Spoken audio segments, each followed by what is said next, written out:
Hello दोस्तों, मैं ही classes में आपका स्वागत है और मैं संतोष कुमार आप सबों का हार्दिक अभिनंदन करता हूं। दोस्तों आज हम लोग बायोलॉजी के बहुत ही इम्पोर्टेंट टॉपिक पर चर्चा करने वाले हैं दोस्तों, जो कि एग्ज़ाम में यहाँ से क्वेश्चन प्रायः पूछे जाते हैं। मैं आप लोगों के लिए बहुत ही चुनिंदे प्रश्नों को लेकर उपस्थित हुआ हूँ दोस्तों। यहाँ से आप लोगों को एग्ज़ाम में बहुत ही लाभ मिलने वाला है दोस्तों। तो आइए दोस्तों जानते हैं हीमोग्लोबिन दोस्तों यह आरबीसी में पाया जाता है, यानी रेड ब्लड करपसल्स में पाया जाता है, लाल रक्त कणिकाओं में पाया जाता है हीमोग्लोबिन के वजह से ही दोस्तों रक्त का जो रंग होता है वह लाल होता है। हीमोग्लोबिन के कारण ही रक्त का रंग लाल होता है। और हीमोग्लोबिन जो है दोस्तों यह मानव में और जिसमें कि जो है पुरुष में जो है यह 14 से 16 ग्राम जो है प्रति 100 सीसी पाया जाता है, और फीमेल में जो है दोस्तों यह 12 से 14 ग्राम जो है प्रति 100 सीसी पाया जाता है। तो दोस्तों हीमोग्लोबिन जो है मेल में 14 से 16 ग्राम प्रति 100 सीसी पाया जाता है, और फीमेल में जो है दोस्तों यह 12 से 14 ग्राम जो है प्रति 100 सीसी ब्लड पाया जाता है। यानी हीमोग्लोबिन जो है दोस्तों मेल में जो है 14 से 16 ग्राम प्रति 100 सीसी ब्लड में हीमोग्लोबिन का परसेंटेज पाया जाता है, और फीमेल में जो है दोस्तों यह 12 से 14 ग्राम प्रति 100 सीसी ब्लड में जो है हीमोग्लोबिन की मात्रा पाया जाता है। दोस्तों हीमोग्लोबिन दो शब्दों से मिलकर बना है। हीमोग्लोबिन जो है दोस्तों यह दो शब्दों से मिलकर बना है, हीम और ग्लोबिन। हीम का मतलब होता है दोस्तों रंजक, हीम का मतलब होता है रंजक, और ग्लोबिन का मतलब होता है दोस्तों यह लौहयुक्त प्रोटीन। ग्लोबिन का मतलब होता है लौहयुक्त प्रोटीन, जिसमें कि लोहा का अंश पाया जाता है दोस्तों। यहाँ से भी एक क्वेश्चन बनता है दोस्तों कि हीमोग्लोबिन के केंद्र में जो है क्या पाया जाता है, कौन सा धातु पाया जाता है। तो याद रखेंगे दोस्तों हीमोग्लोबिन के केंद्र में जो है दोस्तों यह लोहा पाया जाता है। हीमोग्लोबिन के केंद्र में लोहा पाया जाता है, और हीम नामक जो रंजक है इसी के वजह से क्या होता है, यह लाल होता है, और ग्लोबिन नामक जो है यह लौहयुक्त प्रोटीन है। दोस्तों इसमें जो है आपका ग्लोबिन में जो है ऑक्सीजन और CO2 को जो है बांधने की क्षमता रहता है। दोस्तों हमारे शरीर में जो ऑक्सीजन विभिन्न भागों में जाता है, मेन वजह है हीमोग्लोबिन का होना। हीमोग्लोबिन ही शरीर के विभिन्न भागों में ऑक्सीजन और कार्बन डाइऑक्साइड को पहुंचाता है, इसे भी ध्यान में रखेंगे दोस्तों। हीमोग्लोबिन ही हमारे शरीर में ऑक्सीजन और कार्बन डाइऑक्साइड को विभिन्न भागों में पहुंचाता है। हीमोग्लोबिन में दोस्तों एक लौह यौगिक पाया जाता है जिसे हिमेटिन कहते हैं। हीमोग्लोबिन में एक लौह यौगिक तत्व पाया जाता है जिसे हिमेटिन कहते हैं, और हीमोग्लोबिन की कमी से ही दोस्तों एनीमिया रोग हो जाता है। मानव में हीमोग्लोबिन की वजह से ही एनीमिया रोग होता है, जिसे रक्त क्षीणता रोग कहा जाता है, यानी एनीमिया रोग कहा जाता है। इसे ध्यान में रखेंगे दोस्तों। इसके बाद ब्लड ग्रुप यानी रक्त समूह। दोस्तों ब्लड ग्रुप जो है यह 4 प्रकार का होता है, A, B, उसके बाद AB और O। ब्लड ग्रुप जो होता है मानव में यह 4 प्रकार का होता है, A, B, AB, उसके बाद O होता है। ब्लड ग्रुप का जो है खोज लैंडस्टीनर ने 1900 ईस्वी में किया था। ब्लड ग्रुप कितना प्रकार का होता है, 4 प्रकार का होता है, और ब्लड ग्रुप का खोज किया था लैंडस्टीनर ने 1900 ईस्वी में, इसे भी ध्यान में रखेंगे दोस्तों। ब्लड ग्रुप में दोस्तों AB जो होता है यह सर्वग्राही होता है, यानी यूनिवर्सल एक्सेप्टर ग्रुप होता है AB। इसके बाद दोस्तों आपका सर्वदाता यानी यूनिवर्सल डोनर कहा जाता है ब्लड ग्रुप O को यूनिवर्सल डोनर कहा जाता है दोस्तों, यानी यह सभी को दे सकता है। O ग्रुप वाला जो व्यक्ति होता है दोस्तों यह सभी को ब्लड दे सकता है, ये चीज़ को ध्यान में रखेंगे। इसके बाद दोस्तों रक्त में जो भिन्नता पाया जाता है, किसी का ग्रुप ए होता है, किसी का ग्रुप बी होता है, किसी का ए बी होता है और किसी का ओ होता है। इसका मेन वजह है ग्लाइकोप्रोटीन। ग्लाइको नामक प्रोटीन के कारण ही जो है दोस्तों ब्लड में जो है यह भिन्नता पाई जाती है, जिसे एंटीजन के नाम से जाना जाता है, जिसे एंटीजन के नाम से जाना जाता है। ग्लाइकोप्रोटीन को हम लोग एंटीजन के नाम से भी जानते हैं। इसके बाद दोस्तों सामान्य मानव का जो शरीर का टेम्परेचर होता है, इसे हम लोग जानेंगे। सामान्य मानव का जो शरीर का टेम्परेचर होता है दोस्तों, यह फ़ारेनहाइट में 98.6 डिग्री जो है 98.6 डिग्री फ़ारेनहाइट होता है। मानव के शरीर का जो टेम्परेचर होता है फ़ारेनहाइट में दोस्तों 98.6 यानी 98.6 डिग्री फ़ारेनहाइट होता है, और सेल्सियस में जो है यह 37 डिग्री सेल्सियस होता है, और केल्विन में यह दोस्तों 310 केल्विन होता है। इसे भी ध्यान में रखेंगे। मानव शरीर का जो टेम्परेचर होता है दोस्तों, यह आपका फ़ारेनहाइट में 98.6 डिग्री फ़ारेनहाइट होता है। उसके बाद सेल्सियस में दोस्तों यह 37 यानी 37 डिग्री सेल्सियस होता है, और इसके बाद जो है केल्विन में जो है टेम्परेचर होता है दोस्तों, यह 310 केल्विन पाया जाता है। इसे ध्यान में रखेंगे। यहाँ से दोस्तों एक क्वेश्चन और बनता है कि किसमें डिग्री लिखा नहीं जाता है दोस्तों। इसमें जैसे आपका देखिए फ़ारेनहाइट में डिग्री यूज होता है, सेल्सियस में भी आपका जो है डिग्री यूज होता है। उसके बाद डिग्री रोमर पैमाना में भी जो है आपका डिग्री यूज होता है, लेकिन केल्विन पैमाना में डिग्री का यूज नहीं होता है। यहाँ भी ध्यान में रखना है दोस्तों, केल्विन में डिग्री का यूज नहीं होता है, सिंपली जो है के ही लिखा जाता है इसमें, ये भी ध्यान में रखेंगे।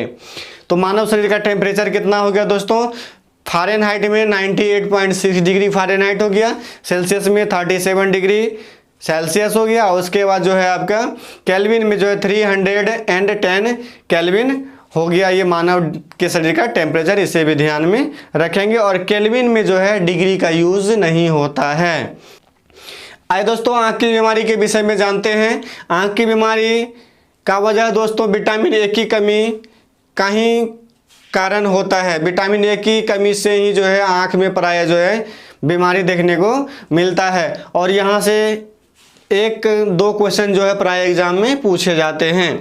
आइए दोस्तों जीरोपैथेलमिया जो है ये आँख की बीमारी है दोस्तों, और यह विटामिन ए की कमी से होता है। जीरोपैथेलमिया यह दोस्तों बहुत ही इंपॉर्टेंट क्वेश्चन है दोस्तों, यह प्राय एग्जाम में कई बार पूछे गए हैं। जीरोपैथेलमिया प्राय जो भी हम क्वेश्चन लिखे हैं दोस्तों, यह एग्जाम में कहीं ना कहीं जो है पूछा ही गया है, इसे भी ध्यान में रखेंगे। जीरोपैथेलमिया जो है दोस्तों विटामिन ए की कमी के कारण ही जीरोपैथेलमिया रोग होता है। यह एक आँख की बीमारी है, और विटामिन ए का जो रासायनिक नाम है दोस्तों, यह रेटिनॉल है। विटामिन ए का रासायनिक नाम क्या है दोस्तों, रेटिनॉल।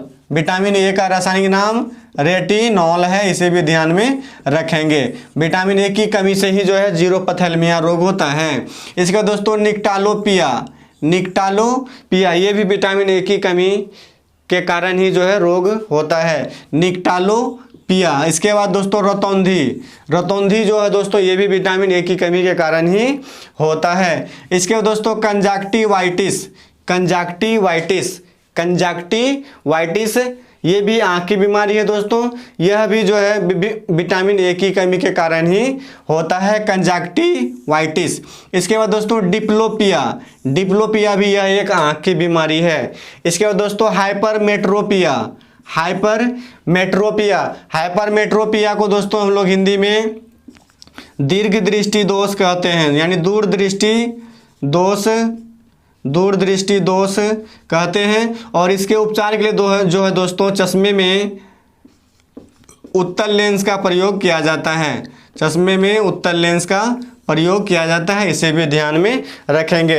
हाइपरमेट्रोपिया इसे दीर्घ दृष्टि दोष के नाम से जानते हैं दोस्तों, और इसके उपचार के लिए चश्मे में उत्तल लेंस का यूज किया जाता है। इसके बाद दोस्तों मायोपिया को दोस्तों हम लोग निकट दृष्टि दोष कहते हैं, और इसके उपचार के लिए दोस्तों चश्मे में अवतल लेंस का यूज किया जाता है, इसे भी ध्यान में रखना है दोस्तों। हाइपरमेट्रोपिया दीर्घ दृष्टि दोष है, और इसके उपचार के लिए चश्मे में उत्तल लेंस का यूज किया जाता है। और मायोपिया जो है दोस्तों यह एक निकट दृष्टि दोष है जिसका उपचार जो है अवतल लेंस से किया जाता है। इसके बाद दोस्तों प्रेस बायोपिया। प्रेस बायोपिया जो है दोस्तों ये जरा दूरदर्शिता रोग है। हिंदी में इसे जरा दूरदर्शिता रोग कहते हैं, जिसमें कि मानव को जो है दूर और नज़दीक दोनों दिखाई नहीं देता है। और इसके उपचार के लिए है जो है दोस्तों उभयावतल लेंस का यूज किया जाता है, जिसे बाईफोकल लेंस भी कहा जाता है। बाईफोकल लेंस का यूज किया जाता है जरा दूरदर्शिता के उपचार में। इसके बाद दोस्तों ग्लूकोमा और ट्रेकोमा ये भी जो है दोस्तों मानव के आँख का बीमारी है। ग्लूकोमा और ट्रेकोमा इसे भी ध्यान में रखेंगे दोस्तों।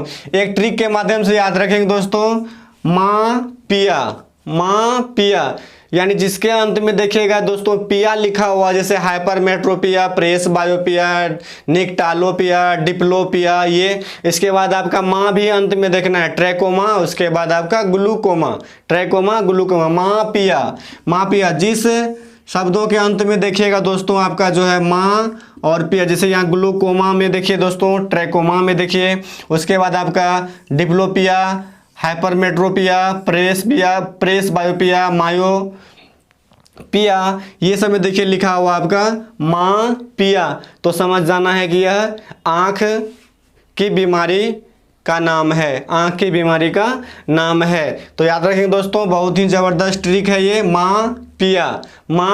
माँ से हो गया आपका ग्लूकोमा और ट्रैकोमा, पिया से हो गया हाइपरमेट्रोपिया, प्रेस बायोपिया, डिप्लोपिया, ये सब चीज़ को ध्यान में रखेंगे दोस्तों।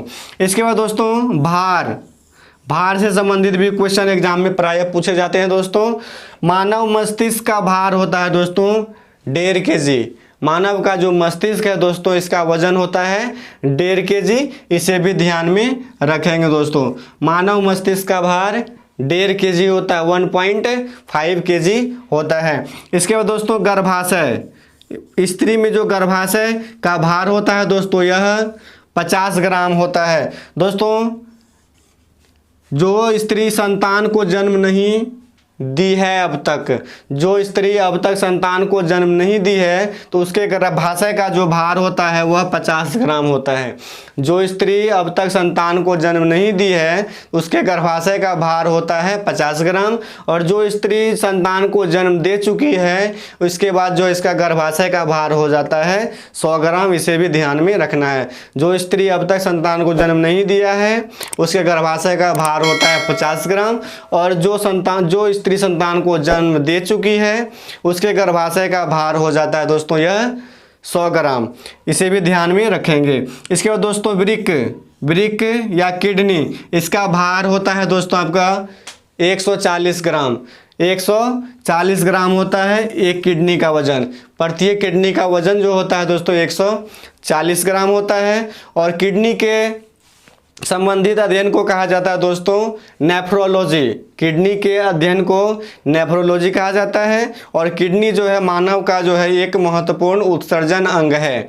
किडनी जो है मानव शरीर का एक महत्वपूर्ण उत्सर्जन अंग है। इसके बाद जो है दोस्तों किडनी जो बना होता है दोस्तों यह 20 लाख, प्रत्येक किडनी 10 लाख नेफ्रॉन का बना होता है। प्रत्येक किडनी जो है 10 लाख नेफ्रॉन का बना होता है, और दोनों किडनी मिला के जो है दोस्तों यह 20 लाख नेफ्रॉन से बना होता है आपका किडनी। और किडनी का जो संरचनात्मक और क्रियात्मक इकाई है दोस्तों इसे नेफ्रॉन कहते हैं।